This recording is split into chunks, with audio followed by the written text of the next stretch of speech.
அனைவருக்கும் வணக்கம். இந்த பிரதான ஊடக சந்திப்பினுடைய நோக்கம் வல்வெட்டித்துறையிலே தமிழீழ தேசிய தலைவர் மேதகு பிரபாகரன் அவர்கள் சிறு வயதிலே வாழ்ந்த இல்லத்திலே அந்த காணியிலே ஒரு கட்டிடம் கட்டும் சம்பந்தமாக அவருடைய மூத்த சகோதரியார் ஆனால் திருமதி ஜெகதீஸ்வரி மதியாபரணம் அவர்களுடைய ஒரு அட்டோர்னி தத்துவத்தை பயன்படுத்தி முன்னாள் நகரசபை தலைவர் திரு நானா ஆனந்தராஜ் அவர்கள் ஒரு கட்டட விண்ணப்பத்தை கையளித்திருந்தார். அந்த காணியிலே ஒரு மாடி கட்டிடமாக நூலகத்தை அமைப்பது என்பது அந்த திட்ட முன்மொழிவு. இந்த சூழ்நிலையிலே பொதுமக்களிடம் பல்வேறு விதமான அபிப்பிராயங்களும் குழப்பங்களும் ஏற்பட்டது தொடர்ந்து தான் இது சம்பந்தமாக சாதாரணமாக ஒரு கட்டட விண்ணப்பத்தை நாங்கள் சம்பந்தப்பட்ட திணைக்களங்களுக்கு அனுப்பி வைப்போம். நகர அபிவிருத்தி அதிகார சபை UDA urban டெவலப்மெண்ட் அத்தாரிட்டி, வீதிக்கு அருகில் இருக்கக்கூடிய இடங்கள் என்றால் அது வீதி அபிவிருத்தி அதிகார சபை, ரோட் டெவலப்மெண்ட் அத்தாரிட்டி, அதேபோல் வீதி அபிவிருத்தி திணைக்களத்துக்கு பக்கத்தில் என்றால் வீதி அபிவிருத்தி திணைக்களம், கடற்கரையிலிருந்து 300 மீட்டருக்குள்ளே என்றால் கரையோர பாதுகாப்பு திணைக்களம் போன்றவற்றுக்கு அனுப்ப வேண்டிய ஒரு தேவை இருக்கிறது. அவை அந்த சம்பந்தப்பட்ட எல்லாவற்றையும் எடுத்து அதன் பின்னர் நகர அபிவிருத்தி அதிகார சபை உத்தியோகத்தர்கள் கலந்து கொள்கின்ற கூட்டத்திலே நாங்களும் கலந்து கொண்டு இறுதி முடிவு எடுக்கப்படும். எல்லா நிபந்தனைகளும் சரியாக இருந்தால் அதற்கான அனுமதி வழங்கப்படும். இந்த சூழ்நிலை இவ்வாறு ஒரு குழப்பமான சூழ்நிலை ஏற்பட்ட காரணத்தால் இந்த விடயத்தை நாங்கள் வல்வெட்டித்துறை நகரசபையினுடைய மாதாந்த கூட்டத்திலே சமர்ப்பித்து உறுப்பினர்களுடைய அபிப்பிராயம் கோரப்பட்டது. அப்பொழுது உறுப்பினர்கள் பல்வேறு விதமான கருத்துக்களை கூறி இது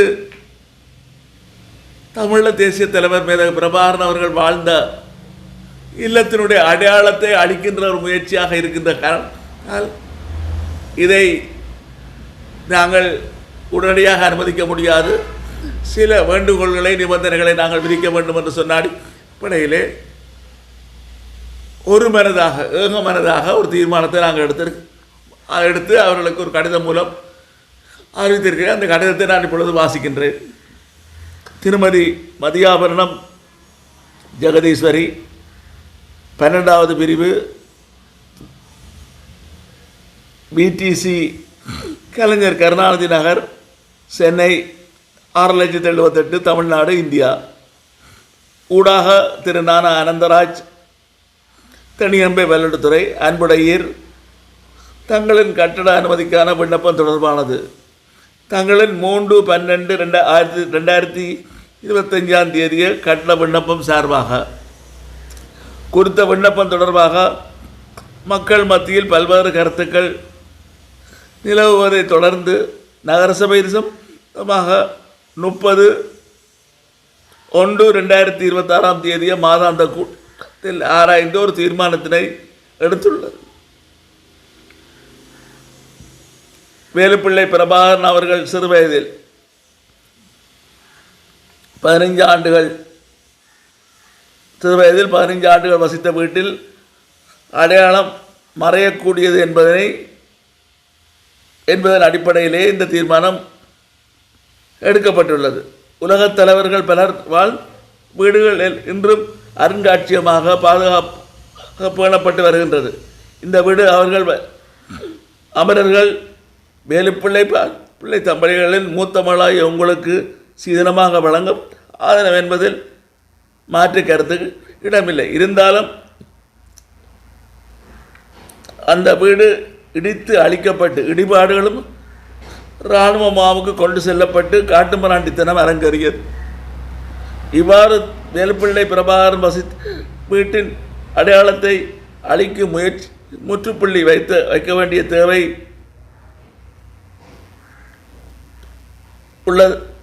உள்ளது. இந்த சூழ்நிலையில் இடித்தளிக்கப்பட்ட ஒரு வீட்டின் மாதிரியை காட்சிப்படுத்தி அமரர்கள் வேலுப்பிள்ளை, பார்வதி பிள்ளை ஆகியோரின் உருவச்சிலைகளை நிறுவி எதிர்காலத்தில் ஒரு அருங்காட்சியகமாக மாற்ற வேண்டும் என்பதுதான் எமது பெருவிருப்பம். அதில் உங்களுக்கு ஏதாவது பிரச்சனைகள் இருக்குமானால் நகரசபையிடம் குறித்த காணியை நன்கொடையாகவோ அல்லது நீண்டகால குத்தகைக்கோ அளித்தால் அந்த வேண்டுகோளை நிறைவேற்றக்கூடியதான செயற்பாடுகளை மேற்கொள்வோம். இது சம்பந்தமாக தங்களது முடிவை நமக்கு 28/2/2026 தேதிக்கு முன்னர் அறிவித்தால் கட்டட விண்ணப்பம் தொடர்பில் முடிவு எடுக்கக்கூடியதாக இருக்கும். நகர சபையில் குறித்த கட்டுமானத்துக்கு தாங்கள் அனுமதி எடுக்கும் உரிமையை நாங்கள் நிராகரிக்கவில்லை என்பதையும் தயவுடன் அறிய தருகின்றேன். MK சிவாஜிலிங்கம், தவிசாளர். பிரதி தகவலுக்காக உள்ளூராட்சி ஆணையாளர், உள்ளூராட்சி திணைக்களம் வடக்கு மாகாணம், 2வது உள்ளூராட்சி உதவி ஆணையாளர், பிராந்திய உள்ளூராட்சி உதவி ஆணையாளர் அலுவலர், யாழ்ப்பாணம் ஆகியவற்றுக்கு அனுப்பப்பட்டிருக்கின்றன. இது சம்பந்தமான ஏனைய பிரதி மாதாந்த கூட்டத்திலே உறுப்பினர்களுக்கு இதனுடைய வழங்கப்படுகின்றது. இதை நாங்கள் இப்பொழுது ஊடகத்துக்கு சந்திப்பிலே இந்த கடிதத்தினுடைய பிரதியை நாங்கள் வெளியிடுகின்றோம். நிச்சயமாக அவர்கள் இதை பாவித்து சரியான செய்தியை பொதுமக்களுக்கு கொண்டு செல்ல வேண்டும் என்பதுதான் எங்களுடைய எதிர்பார்ப்பாக இருக்கின்றது. கொழும்பிலிருந்து சிங்கள, ஆங்கில,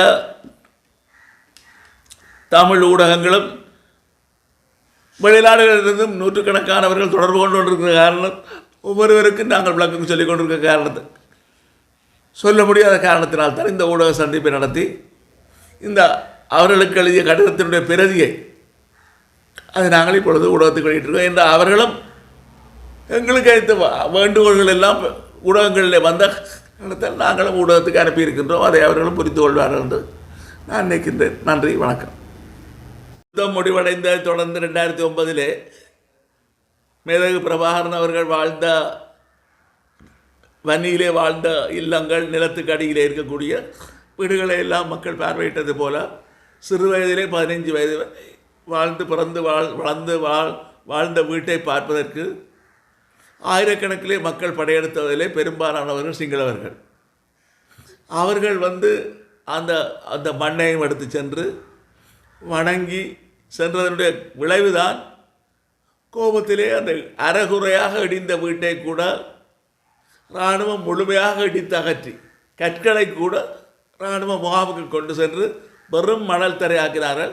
அதன் பின்னர் கூட மக்கள் மணல்களை அள்ளி சென்று வணங்கி கொண்டிருந்த காரணத்தால் தான் தேசிய தலைவர் மேதகு பிரபாகரனுடைய அடையாளம் முழுமையாக அளிக்கப்பட வேண்டும் என்ற நோக்கத்திலே தான் இலங்கை அரசாங்கமும் இலங்கை படைகளும் செயற்படுகின்றதா என்ற சந்தேகம் எங்களுடைய மக்கள் மத்தியிலே இருந்து கொண்டிருக்கிறது. அந்த அடிப்படையிலே தான் மக்களுடைய எண்ண கருத்துக்கு இடம் கொடுக்கக்கூடிய விதத்திலே உலகத் தலைவர்களுடைய பலருடைய வீடுகள் அருங்காட்சியகமாக ஆக்கப்பட்டதும், தலைவர் பிரபாகரன் வாழ்ந்த வீடும் அருங்காட்சியகம் ஆக்கப்பட வேண்டும் எதிர்காலத்திலே என்ற அடிப்படையிலே தான் இந்த அடையாளங்களை வீழ்ந்த உடைத்தளிக்கப்பட்ட வீட்டினுடைய மாதிரியையும் அதே போல அந்த தமிழீழ தேசிய தலைவர் மேதகு பிரபாகரன் அவர்களுடைய பெற்றோர்கள் 2 பேருடைய திருவுருவச் சிலைகளை நிறுவுவது என்பது ஒரு ஆரம்ப கட்டமாக இருக்கும். அருங்காட்சியகமாக அதை உருவாக்கலாம் என்ற ஒரு நம்பிக்கையோடு தான் பல்லெடுத்த இந்த நகரசபை இந்த வேண்டுகோளை விடுத்தார். இந்த குறுகிய நலன்களும் கிடையாது. அவர்களை அந்த எண்ணத்தை அவர்கள் நூலகம் கட்டுவதற்கு நாங்கள் தடையாக இருக்கப் போவதும் இல்லை. இவற்றையும் சேர்க்க வேண்டும் என்றுதான் நாங்கள் கேட்டிருக்கின்றோம்.